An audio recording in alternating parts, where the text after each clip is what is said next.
Okay, guys. Who is excited to have a surprise day off from me? Wow, it's extension of spring break. My kids were so excited they did not want to go back to school. They were pretty excited. Okay, so we have a few items to cover. Exam 1 is still next week. I've gotten a lot of emails. It's still next week. People are asking me what it covers. It covers everything up until Friday. Because, well, it's going to focus on this unit of cell cycle, but as you know, it all builds on everything, and so it's very easy for me to put in Hermann's structure and function into, say, mitosis, because that's important, right? So it'll cover all materials, focusing mostly on the cell cycle unit up until 329 Friday. Okay, so let's have a quick vote. I'm going to propose something regarding recitation this week, and you guys let me know how you feel about it, because this is a democratic society. Actually, I always tell my kids that it's not a democracy, but here it'll be. It's not a democracy in my house, because they always want to negotiate everything, and I'm like, if you start at age like 2, negotiating everything, it's only downhill by the time they want to stay out all night, right? Okay, this is what I'm thinking. We will not do recitation this week, but we will still have the quiz, but it will be for extra credit. That way, people who worked hard and prepared did it for a reason. People who didn't work hard and didn't prepare could get off easy. People who are dying for extra credit points can get some. And I don't have to worry about trying to fit in Monday's recitation somehow, somewhere, because next week we have an exam, and then it's 2 weeks, and it's like, what does it matter? So, yes. Would we be as responsible for the information, or would it be like It's extra credit, so you're like for the exam? Like, do we need to know a lot It's of fair game. detail? Everything on the paper is fair game. I never ask extremely detailed questions. I usually am wanting you to use the general concept.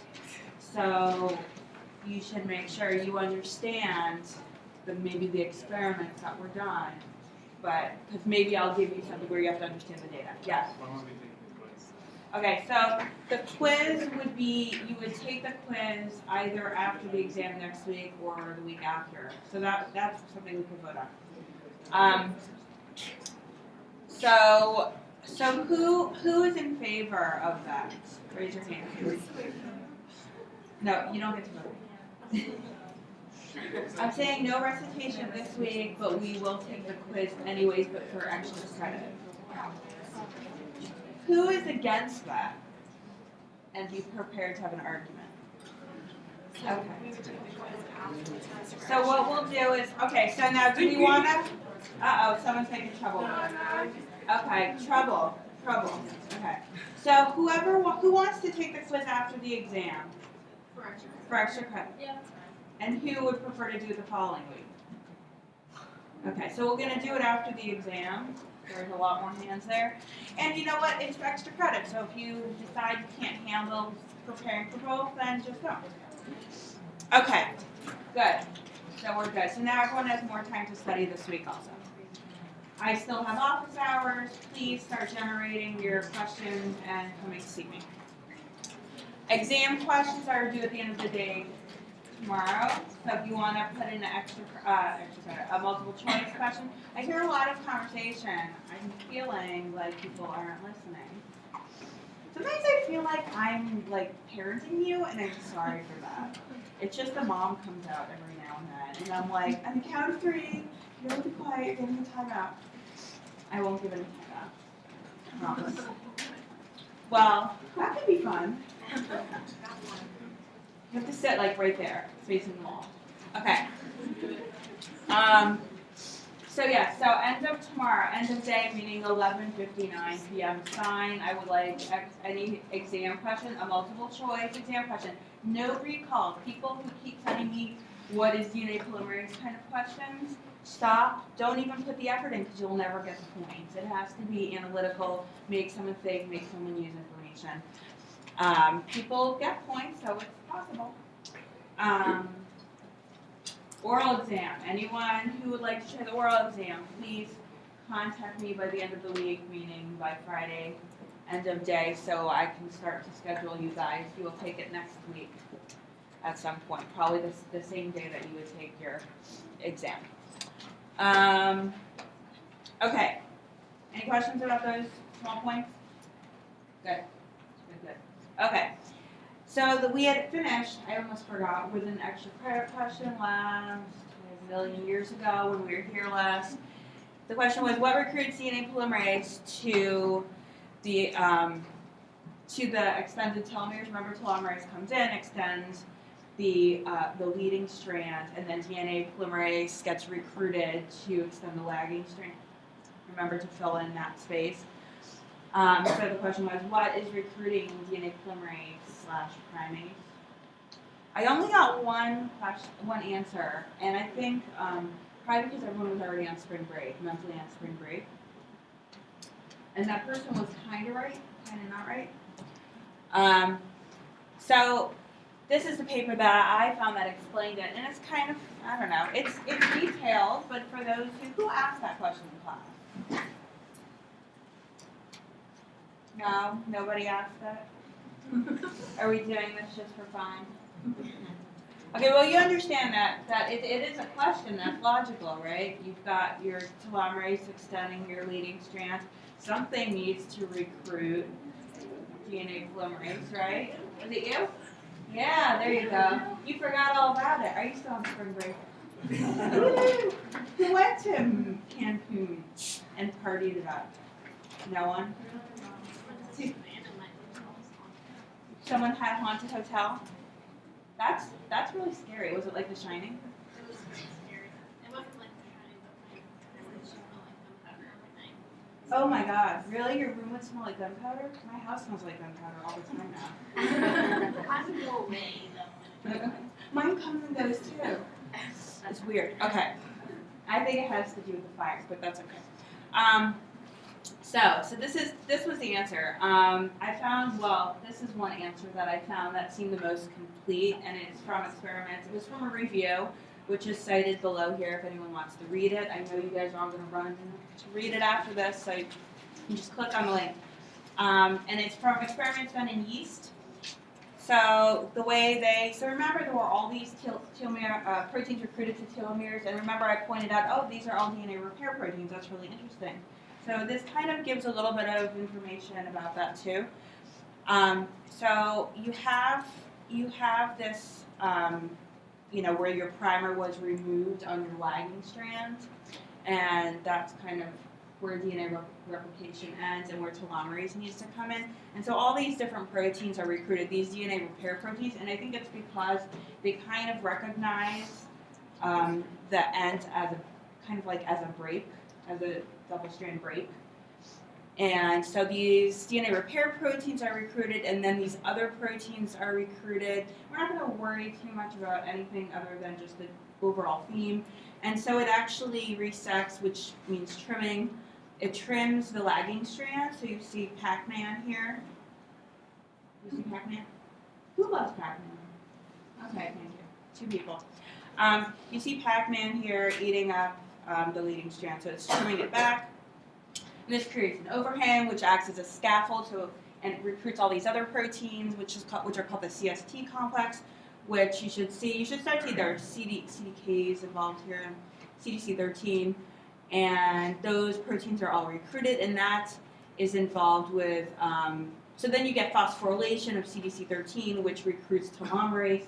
So remember, often you get phosphorylation of things that change the shape of proteins that control recruitment of different proteins to do different things. So this phosphorylation event recruits telomerase. And so here you can see telomerase recruited, and then you get telomerase does its thing and extends that leading strand, remember? And then DNA polymerase alpha primase complex binds to the same CST complex and kicks off telomerase, and then you get lagging strand synthesis. So the answer, pretty much, you totally zoned out on that explanation, didn't you? It's okay, it was a lot. The answer really is the CST complex, right? So the CST complex is what recruits telomerase, but then there's some kind of competitive binding for polymerase alpha primase, which kicks off telomerase. Obviously, you don't need it anymore once telomerase is done extending the end, and then polymerase primase binds and kind of completes lagging strand synthesis using that extended leading strand as a template. Okay? Not too bad. Actually, it makes a lot of sense. If you get bogged down with names, it seems very confusing, but really you just think there's something that gets recruited to the ends, sees it as wrong somehow, which then trims it back a little to create this nice long overhang, which recruits another complex, which recruits telomerase, which then extends it. And then there's another complex that comes and kicks off telomerase, and that's involved in extending the lagging strand. Right? Not too bad. He thinks it's awesome. I didn't think it was that awesome either. Okay, so there's the answer. Anyone who sent me anything that had CST involved will get the point. I think maybe someone did. I have to double check. Okay, let's move on. So far, this is the stuff that's on the exam, right? The only thing we're adding this week is mitosis. Cell cycle, that's all this cyclin, CDKs, CKIs, all that stuff, and how cell cycle is regulated, the different checkpoints, S phase, we talked in depth about S phase and DNA replication. We talked about DNA polymerase and initiation and origins, regulation of origin firing, priming, synthesis, termination, decatenation, the M replication problem, and telomerase as a solution. And that's pretty much where we ended. And now on to M phase. I love M phase because there's a lot of fluorescence microscopy that you can show. So we'll start with this. So here, these are the highlights of mitosis, right? You've got, why is it going from, isn't that funny? Shouldn't it go from left to right, but it's actually going from right to left. That's weird. Interphase, right? Interphase is everything that's not mitosis. So that's how things look when you're not getting ready to divide. You have prophase, prometaphase. Notice the chromosome condensation. Metaphase, anaphase, right? So metaphase, you start to get the duplication of your centrosome over here, and then you get that bipolar spindle. So your bipolar spindle, the spindle's moving to the opposite sides of the cell, bipolar, like, North Pole, South Pole, 2 poles.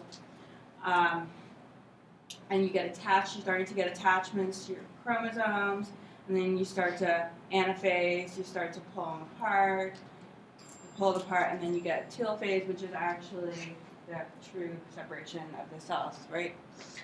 And so notice here you no longer have condensed chromosomes. Okay, so the question is chromosome condensation. Oh, I forgot to bring my class list. You're gonna have to remember all your names. Chromosome condensation. Why do we do this, and how do we do this? What's the point of it?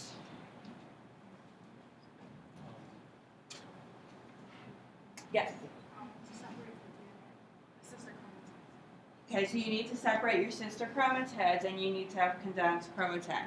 Okay, so that's important. What happens if your chromatin is not condensed? Yep. The DNA can break, right? Because if you have this big ball of spaghetti right over here, and you start to take them apart, you can see how your spaghetti is going to rip, right? Now, is that going to happen ever? Are there things to prevent that from happening? Yes, right? So you should never have that happen, but in this magical world where I can make any mutant do anything, you would probably break up your spaghetti. Yes? Would there also not be a point of attachment? would there not be a point of attachment if chromosomes don't condense? That's extremely logical. Let's think about that. Would there not? So what is the point of attachment? You mean for the mitotic spindle, right? So what is the point of attachment for the mitotic spindle? To separate the sister chromosomes from each other. Well, where does it attach? The Kinetochore, but where on the chromosome? Sub A, okay, somebody's part of it. What up? I'm looking for another word. Centromere, right. So centromere, yes, that's the histones there, have that histone variant, some A, that's where the kinetochore assembles, absolutely. If you're not condensed, would you be able to attach? My guess it would be very hard for the mitotic spindle to find the centromere, but because the centromere has a certain chromatin structure, my guess would be if it were accessible, maybe it could bind. I don't know. What? Would you need the histones of the DNA wrapped around the histone in order for them to be accessible? I mean, if it wasn't condensed, then you probably wouldn't have the histone binding, and therefore wouldn't have the binding. So So wouldn't you need the histones the DNA to be wrapped around the histones in order for it to be accessible? DNA is still wrapped around histones even in interphase. The condensant is what condenses the chromosome. Yeah. Okay. Yes. So what other function does condensate have? Because I think condensate plays a role in split of the sister chromatid. Okay. So the question is, what is a function of condensant? And we're going to talk about it in a minute. It does play a role in sister chromatid separation. Who wants to tell me what condensant does as we move right into that? Yep. It's responsible for condensing the DNA. Yep. So let's move right into, so there's chromosome condensation, here's interphase, here's prophase. You can see it's very condensed. And then, and there you see again. So the condensin complex, so the protein complex, which here is stained in red or pink, it kind of looks, it binds to these mitotic chromosomes and causes them to be condensed. And this is what it looks like. And actually, condensant looks quite similar to cohesin. You guys remember what that is? And they both have similar domain organization and similar structures, which kind of makes sense because they both bind to DNA and kind of hold things together, right? So chromosomes must condense and sister chromatids must pair for complete and accurate chromosome segregation. So here's cohesin, and that's what it looks like. And here's condensing. You see the structure is very similar. Obviously, this is not the true protein structure. It's just an artist's rendering of it. But both of these complexes are part of the SMC protein complex family. So the same family share similar domains, similar functions, DNA binding, holding things together. And so right over here, this part of the cohesin is actually what's cleaved at the beginning of anaphase, and we'll go into that a little bit more. But many of you should be thinking to yourselves, wait a minute, we talked about cleavage of something and cohesin, something like that, right? Yeah. We talked about that already, and so you should be thinking to yourself, oh, that's what's cleaved. That's how sister chromatids can separate. And so here's kind of a model. There's a few models of how condensins and cohesins work. So they both have this kind of anti-parallel coil structure with these ATP induced DNA binding domains. And here's a model of how cohesin works by binding to sister chromatids and holding them together. And remember I said there's this part where they join together that's cleaved during anaphase. And then this is a model of how condensin binds. You can see how they have similar structures and how they work. They're just binding at different places. And condensin is phosphorylated by MCDK. Does that make sense?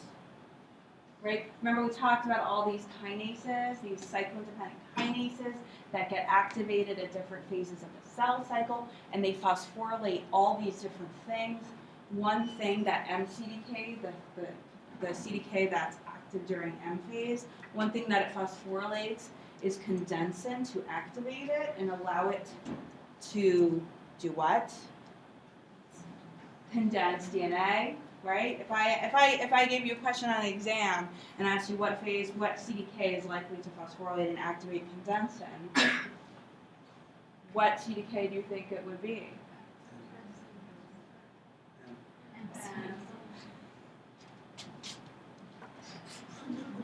Yes, MCDK because during mitosis you need to condense. Do you want to condense your DNA during S phase? No. What happens if you condense your DNA during S phase? Don't try to remember what I asked you or what something sounded like. Stop and think. Actually, I just yesterday did a thesis proposal defense thing with a grad student who knew everything, but he never stopped to think. So I'd ask a question, and he'd be like, blah, blah, blah, blah, and this information would fly out of him that was all wrong because he wasn't stopping to think about the question. So I'm going to pass this advice along to you. Always stop and think, because sometimes the first thing on the tip of your tongue is totally wrong because you didn't hear the question or you didn't process the question. Okay, so that's enough lecturing for now. So condensin is phosphorylated by MCDK. Makes a lot of sense because you only want it active during mitosis, and it binds to methylated histone H4. Interesting. Right, you might want to think to yourself, well, what is condensin binding to? Is it just binding only to DNA? It binds also to methylated histone H4. So there's actually a level of regulation there, right? Right? Because maybe during mitosis, histone H4 is more likely to be methylated and recruits condensin, and you get chromosome condensation, right? So think about all these post-translational modifications are usually changing the shape of things to recruit different proteins at different times to do different things. Yes? So is it one of the protein modeling structures that's recruited by the You can think, so it's not specifically so the question is it a chromatin remodeling complex recruited by methylated histones, right? And it's not specifically a chromatin remodeling complex because it doesn't have some of that domain organization, but it does change the organization of the chromatin, absolutely. In function, I think you're right. It's logical, huh? Yep. So, cohesins and condenses are cleaved at the The only one that's cleaved is the cohesins, because that's what holds. The question was, cohesins and condensins are cleaved at the hinge site, only cohesins. What is the entire complex removed? One is the entire, so I'm talking about two proteins here. So don't think of it as one, think of it as two. Okay, so we're going to go into that a little bit further. So the question was about you're talking about condensins or cohesins? Cohesins. When are cohesins removed? And so we're going to go into that. The final amount of cohesins are removed at anaphase, prior to anaphase. You cannot get chromosome segregation with them together, and that's what anaphase promoting complex does with degradation of securin, activation of separase, which then leaves cohesins.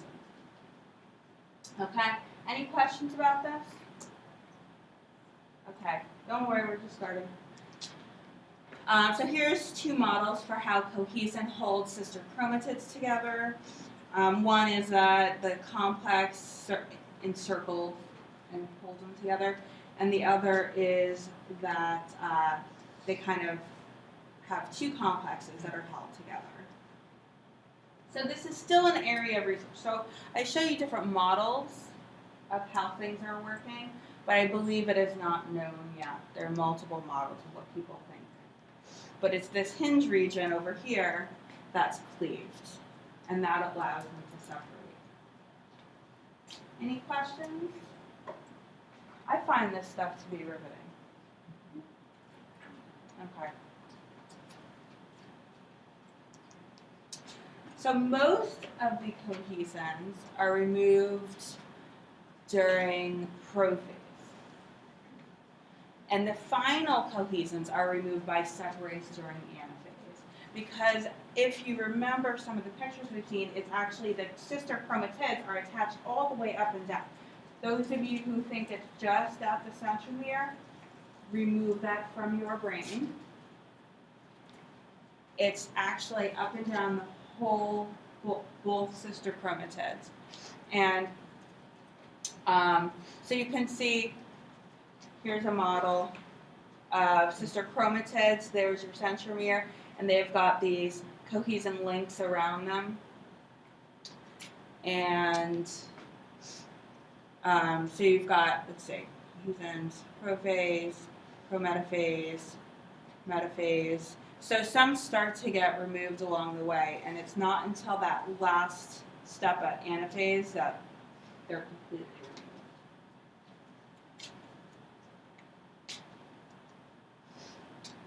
So like I just said, sister chromatid separation is triggered by APC, anaphase promoting complex. Who remembers what APC is?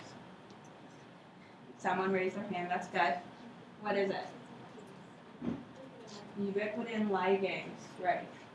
So ubiquitinates things and targets them for degradation. It is activated by MCDK, so MCDK turns it on by allowing CDC20 to interact with APC and activate it. And then you get degradation of securin and activation of separase, which then will cleave those remaining cohesins. And that's what allows sister chromatid separation. Any questions? Yes? Sorry. So I know that it cleaves it, but how does it also dissociate from the chromosome? Because you still have two sections on each sister chromatid and then dissociate. Okay, so the question is, you understand that separase cleaves cohesins, but how do they dissociate from the chromosome? Because you still have the two complexes on each one of the chromatids, right? Depending on the model, right? So let's go back to the models, right? So if it's like this here, this A model, and it gets cleaved here, it's just going to come off, right? If it gets cleaved here, so here's the hinge region, it seems to be joined by some other protein. I'm not sure. No, it's there too. So if this is cleaved over here, it should also come off. If it's this over here, and it's just cleaved there, I understand your question. Maybe it's still attached, but I don't know what the model is. That's right. Yeah. Yes? Can you repeat what you said earlier about how No. sister I don't repeat anything. If you don't get it the first time, you're done. What? Yeah. how sister chromatid are physically attached to each other? They're physically attached by these cohesins. So they don't attach at the What kinetochore has to do with separation of sister chromatids. So you have a centromere. Yes, they are joined at the centromere. They're not, but it's not. That is not the main way that they're held together. It's these cohesins that are held together, and the centromere has to do with assembly of the kinetochore, which will then bind to the mitotic spindle and separate the sister chromatids. Okay. Okay, so I don't want so a lot of the time when on quizzes, wherever, where I ask people about how sister chromatids are attached, It's cohesin. That's the answer. Centromeres, and there is a point of attachment there, but that's not what keeps them together, because this is what's cleaved for anaphase to happen. There's no centromere removal that I know of. That would be a problem, because then you wouldn't be able to separate your sister chromatins. Yeah. Any other questions? That's a good question. Okay. Let's keep going. Okay. So why is sister chromatid cohesion so important? I've been going on and on about this. Why does it matter? What's going to happen if sister chromatids are not bound together? Yes? If they're free floating, there's no way to control how many chromatids go to each cell, or if the same ones go to each cell, or if you get two of one kind, one of another on one and three. Right. So you want to control to make sure each daughter cell gets a copy of each chromosome, right? And that's how it's controlled. You keep them together, and then the mitotic spindle attaches and separates, and that's how, yeah. Crossing over, I think, occurs during any time before metaphase and before. Whenever sister chromatids are paired, I think you can have crossing over. So at this stage, it'd be earlier in the process. Not when you're starting to separate. Yeah, I think anytime once you have pairing, so basically from, well, no. No. No, because sister chromatids here are, oh, let me think, this is anytime homologous chromosomes are here. Yeah. Meiosis. It doesn't happen. Yeah. So you're thinking like meiosis, we've got the first separation and the second separation. Woo! That was close. Okay. So, right. So this is a way to regulate to make sure each daughter cell gets a copy of each chromosome. Okay, so let's talk about the mitotic spindle. You guys are going to have to learn a little bit about microtubules for this. I'm sorry. It's going to have to happen. Chromosome segregation is mediated by the mitotic spindle, and that is made of microtubules. So here's a nice picture of your mitotic spindle stained green and your DNA stained red here. So you've got chromosomes, you've got your polar microtubules that are going to kind of be helping to position your bipolar spindle. You've got your kinetic core microtubules that are going to attach to your kinetic core, and you have your astral microtubules that are going to be kind of pushing against the plasma membrane and centering the mitotic spindle where it needs to be. And it's the action of the astral microtubules and the polar microtubules that keep the centromere on opposite centromere. I always confuse centrosome and centromere. It's horrible. The centrosomes on opposite sides, so that you have a bipolar mitotic spindle. Yes. What phase does the mitotic spindle come? Huh? What phase does the mitotic spindle come? It starts to, well, let's take a look, right? It starts to form at what? Prophase is when you get duplication of your centrosome. And by prometaphase, it's starting to move to opposite sides.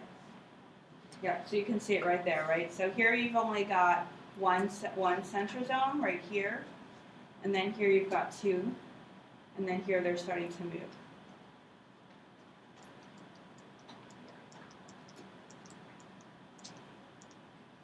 Okay, any other questions? So far, so good? Okay. So microtubules, right, your mitotic spindle is made up of microtubules, and microtubules are made of tubulin dimers. So they're made of alpha, beta. Anyone who took cell biology should know this. I think with me, I don't know if Dr. Snyder, who took it with Dr. Snyder? Did she teach anything about, like, yeah, I know she doesn't focus on cytoskeleton the way I do, but good. So who here has not taken cell biology at all? Okay. And who has never learned about microtubule dynamics? Okay. So there'll be a little bit of learning. It'll be review for some, learning for others. Okay, so they're made up of tubulin dimers. A dimer means two proteins bound together. A heterodimer means two different proteins bound together. So these dimers are made up of an alpha subunit and a beta subunit. The beta subunit is GTP bound. Okay? And as these subunits are added to a growing microtubule, they grow in one direction, so they grow in the direction of the plus end. So there's a plus end and a minus end. And as they're added, you get GTP hydrolysis. But the GTP hydrolysis takes a little while to happen, so you can have a GTP cap, which means that the subunits added at the top are GTP bound. The ones down here are GDP bound. And if you have a GTP cap, it's stable. If things start to slow down in terms of microtubule growth and the GTP hydrolysis catches up, then you start to get disassembly of your microtubules. Yes. So GTP hydrolyzes to GDP. GTP hydrolyzes to GDP. Yes. Sorry, I forget to say things like that. Yes. When I say GTP hydrolysis, I mean you're losing a phosphate group. Okay, so this is a concept of dynamic instability. There's this constant growth and shrinkage of microtubules just normally in the cell. Forget about mitosis for a minute and mitotic spindle. Just know that in the cell, microtubules are involved in a lot of things. They're involved in movement of organelles, movement of vesicles, movement. Just anytime anything is moving, it's usually there's something bound to a motor protein that's walking along a little microtubule train track. Okay? Think of it as train tracks in the cell. And these microtubules are constantly growing and shrinking and growing and shrinking and growing and shrinking, and that's just how they work. And this is the dynamic instability. So you've got growth when you've got addition of these dimers, and when you lose your GTP cap, then you get what's called catastrophe, which makes sense. It's a catastrophe, and you get this rapid disassembly of your microtubule, and it shrinks. And the reason I'm introducing this concept to you is because this is what happens during mitosis with the mitotic spindle when you get separation of your sister chromatids. You're getting essentially catastrophe, which is causing your mitotic spindles to shrink back while attached to your sister chromatids. Yes? In that picture, are the dimers the red and the green? Yes, so each dimer is a green and a red. The red is supposed to be your GTP, and it becomes gray when it's GDP. Yeah, and so this is what I mean by GTP cap. It means there's a bunch of dimers at the top of your microtubule that are GTP bound, and over time, based on the total number of subunits in the cell and different things, different proteins, you're going to have a slower addition of subunits, so the growth of a microtubule will start to slow down. That'll allow GTP hydrolysis to catch up, and then you'll have completely GDP bound, which is what you see here. There's no red squares, and that results in shrinkage of your microtubule, and that's called catastrophe. Just to understand, you've got this growth and shrinkage, constant growth and shrinkage, and that's what dynamic instability is, right? So GTP hydrolysis promotes catastrophe, which is the shrinkage of the microtubules, and rescue occurs when GTP cap can form again. So when you have rapid addition of subunits. Yes. So catastrophe will be occurring at the closest to mitotic spindle, right? Is something they connect with? You will see. You will see. Yep. So the question is, where is catastrophe occurring? We're getting there. Yep. The GDP possibility. What you do end up having removal of the GDP and replacement with GTP later. Yeah. So each subunit with GDP and GTP, it's different than ADP and ATP. You usually have complete removal of the GDP and addition of GTP. Okay. Any questions? Lots of questions. No? Yes. When you go to catastrophe, where do all these dimers go? They're just in the cell, hanging out, not attached. Yeah. Are they, do they get another class? Do they Yep. get phosphorylated to become the GTP? So that's the question I just got in the back. Yeah. What ends up happening is your GDP is removed and replaced with GTP, and then they can be added again. Yeah. Yes. And which subunit has GTP? The alpha, the beta subunit has GTP. Yeah. Okay.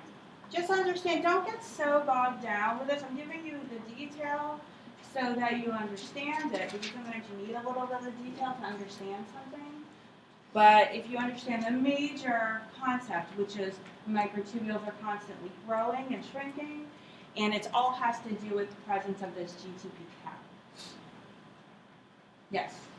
Is it possible that the proteins that are on to and stabilize the GTP cap? What's to prevent spontaneous catastrophe? Yeah, so if you take 408 with me, you learn about that in gory detail. There are a lot of not motor proteins, but a lot of accessory proteins that are involved in stabilizing or destabilizing this. Some highly, highly stabilized microtubules and some induced destabilization, which makes a lot of sense based on what needs to happen in the cell. Yeah. Okay. We're going to move forward. Okay, so the centrosome, and so this goes to where catastrophe is happening. The centrosome is the microtubule organizing center of the cell. So it's this complex that contains a bunch of these gamma tubulin ring complexes, which is like kind of like a little seed where microtubules can grow from. So that's the minus end of your microtubules, and they're always growing at the plus end. So you have addition of these dimers at the plus end, and you get growth of your microtubules. But where it starts is the centrosome, which contains gamma tubulin ring complexes. And so this is what it looks like. Here's your centrioles, and there's this complex, and it has all these gamma tubulin ring complexes, which kind of act like a seed for addition of tubulin dimers. So when you talk about catastrophe, they only happen at the plus end because you always have association of your minus end with your centrosome. Okay? So centrosome duplication is required for bipolar spindle formation. So, right, we talk about this. If you're going to have mitotic spindle, there needs to be one on each side of the cell, right? Because that's where it's going to pull the chromosomes to. And so that centrosome in a interphase cell, there's just one, and all of the microtubules are radiating out in every direction, and it's participating in other things like transport of vesicles and organelles and stuff like that. In a cell in M phase, you get duplication of the centrosome, and that's what forms the mitotic spindle. So now you've got two of these centrosomes that have these gamma tubulin ring complexes, which can then grow microtubules out of them. So it's this organizing center for microtubules. Yes? So what actually separates the centrosomes from each other? Is it the microtubules? It's the microtubules. So we're going to get there in a minute a little bit more, but there are many kinds of microtubules that come out of the centrosomes, and some of them, along with motor proteins, push against each other. Some push against the cytoplasmic membrane. And some bind to chromosomes. And through all of this pushing and pulling going on, they kind of get pushed apart and find their place on opposite sides of the cell. And so this is a picture of a multipolar spindle. That's not good in our cells, right? Oops. Okay, so motor proteins function in mitotic spindle positioning as well as chromosome segregation. Right, so motor protein is a protein that has a head which carries cargo and has kind of like a motor domain which actually walks along the mitotic the microtubules. Right, so you can see over here it's holding some kind of cargo, which could be another microtubule if you're pushing the mitotic spindles against each other. It could be a vesicle if you're moving a vesicle in the cell. It could be an organelle if you're trying to move an organelle in the cell. See, here's another one. So there's a lot of different kinds of motor proteins. They're mostly kinesins, dyneins and kinesins. And some have a motor domain and a cargo binding domain. Some have two motor domains, so they'll walk in opposite directions along parallel microtubules. Some will bind to the cortex of the cell near the plasma membrane. And so what you end up getting is the mitotic spindle where you have motor proteins bound at one end to these astral microtubules will bind to motor proteins that have a motor domain binding to the microtubule and a cargo domain that binds to the cortex of the cell. And then you'll have these polar microtubules that bind to motor proteins that bind to both sides, that bind to two different microtubules and push in opposite directions. And then there's other ones that bind to the chromosomes. So mitotic spindle is not only binding to chromosomes and separating, it also binds to itself to kind of help position itself where it needs to be. Okay? I know this is a lot. I'm trying to not overload you with cytoskeletal things. Yeah?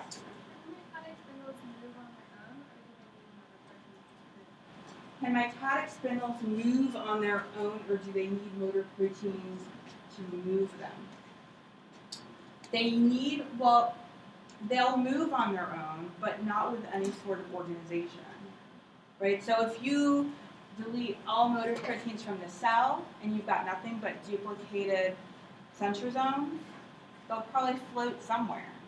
But you need them to float opposite sides, so when you've got that septum, that when you've got that contractile ring forming and cytokinesis, that you have chromosomes on either side.